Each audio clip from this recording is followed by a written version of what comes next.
বাংলাদেশ কৃষি বিশ্ববিদ্যালয় ক্যাম্পাসে কোটা সংস্কার আন্দোলন কর্মসূচি প্রত্যাহার ঘোষণা করেছে বৈষম্য বিরোধী ছাত্র আন্দোলন।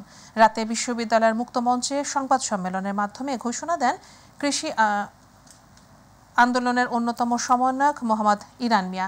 এ সময় বৈষম্য বিরোধী ছাত্র আন্দোলন কর্মসূচির সমন্বয়ক হাসিবুল হাসান, মাঝহারুল ইসলাম তুষার, প্রণব ঘোষ ও মাশারাত মালিহা উপস্থিত ছিলেন। সমন্বয় মোহাম্মদ ইরান মিয়া তার লিখিত বক্তব্যে বলেন,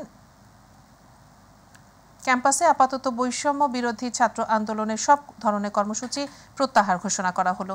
তিনি দ্রুত বিশ্ববিদ্যালয় খুলে দেওয়ার দাবি জানান।